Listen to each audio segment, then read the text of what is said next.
If Venezuela is too dangerous for Americans to visit, why is it safe enough to deport people back there?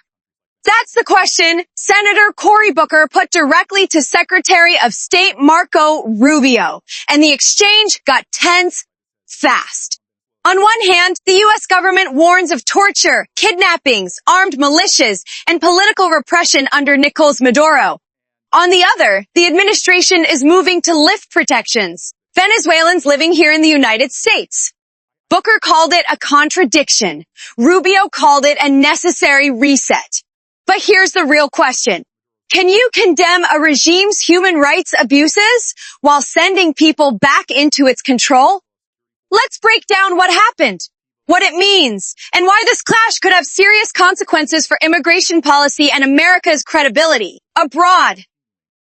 I want to pick up on my colleague's questioning because I actually know from years of conversations with you your heart about human rights in countries like Venezuela, Mr. Secretary. And you issued a travel warning, a level 4 travel advisory from your department's website that says right now in Venezuela there's a high risk of wrongful detention, torture, terrorism, kidnapping, arbitrary enforcement of laws, crime, and more. And when we hear from the president that he is in charge, that you all are running this government to that extent, I have a lot of concerns when it comes to the rampant human rights violations that are persisting. Cabello is Maduro's key hardline enforcer. He's continued to intimidate and suppress Venezuelan voices. He remains in control of Venezuela's security forces, security services, the colectivos. We're seeing extraordinary examples that the constant oppression of the people is continuing as these folks are remaining in control of the country. So I just want to know what is the plan to address in a much more aggressive manner these severe human rights violations and to try to stop these armed militias. Because if we are doing things to stabilize their government, if we're turning over resources and money to the very groups that are creating these horrors, that seems to me against America's values, and it seems to me something that is should be unacceptable to Congress on both sides. Yeah, well, absolutely. The Venezuela I described that we want to see emerge from this is one in which none of that is happening. If you think about travel advisories are us imagining worst case scenarios. We have a duty to warn American citizens when they travel to a place that does have a history of Americans being arrested, of Americans being taken. And they may be taken by a deliberate action of a government or entity related to the regime. They may be taken by criminal gangs that control parts of that society. For example, they have these colectivos, as they're called, which basically are these armed motorcycle gangs that are allowed to act with impunity in return for their support for the Maduro regime in the past. You have the ELN and the FARC and other drug trafficking organizations, including Tren de Aragua, that are involved. Again. So these are real risks that we have a duty to warn Americans, because here's what we didn't want to see, and don't mean to interrupt you. We have this announcement that Maduro's been taken. All of a sudden, people conclude, oh, he's gone, let's flood over there, let's all go over there, and we could expose people to danger. But this is the hypocrisy that I see.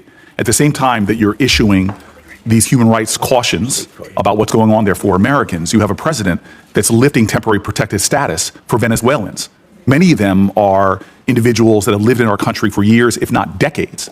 When I hear from the Venezuelan community, I hear an outrage that at the very same time that you are affirming here that these armed militias are running around suppressing voices, we have an administration that has said very clearly that they're not only going to be lifting temporary protected status for Venezuelans living in the U.S., but instead of protecting longtime American residents, they are, quote, the administration is putting people back on deportation flights and sending them into that madness. Does that make sense to you? Well, first of all, the travel advisories for American citizens traveling there and the threats posed to Americans. What you're describing why lift temporary protected status? Well, the problem with temporary protected status was it was granted to so many people in such a vast numbers so quickly without proper vetting by the previous administration that there's a real concern that there were gang members that had received TPS simply because of the nation they came from and the time in which they came. It became so big and so massive. The overwhelming majority of Venezuelans are not members of Tren de Aragua, but there were Tren de Aragua and other criminal elements embedded in the TPS system. And the numbers were so large that the administration felt it had to cancel the program in order to appropriately vet it through on the individual cases. Excuse me, Mr. Secretary, this might not surprise you. I don't trust this administration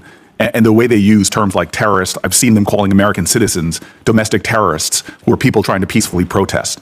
The problem we have right now is the administration continues to make policies that seem to contradict their words, and yet we don't have a process in place for Congress to do its job because people are not calling folks in for these hearings and not providing the kind of oversight that we need. It is very frustrating to me that we still have a repressive regime in power in Venezuela suppressing human rights, yet we are cooperating with them, we are funding them, and we're not calling out the ridiculousness of the violence that's going on there. At the same time, we're taking people who have lived in our country for years and years and years and sending them back into that hell where they can be targeted, where they can be abducted, where they can be held for hostage because they know they have American family members that are still here. This is a situation ripe for where we are being complicit in continuing human rights violations, and that needs to stop.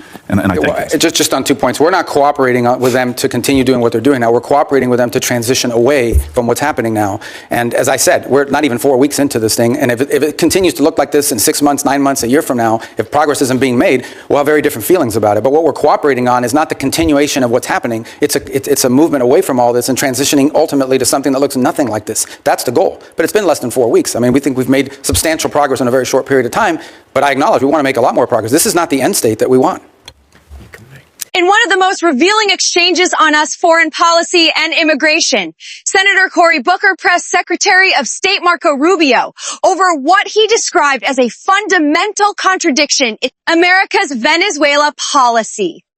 The U.S. government currently maintains a level 4, do no, travel advisory for Venezuela, warning Americans about wrongful detention, torture, kidnapping, terrorism, armed militias, and arbitrary enforcement of laws under the regime of Nicolás Maduro.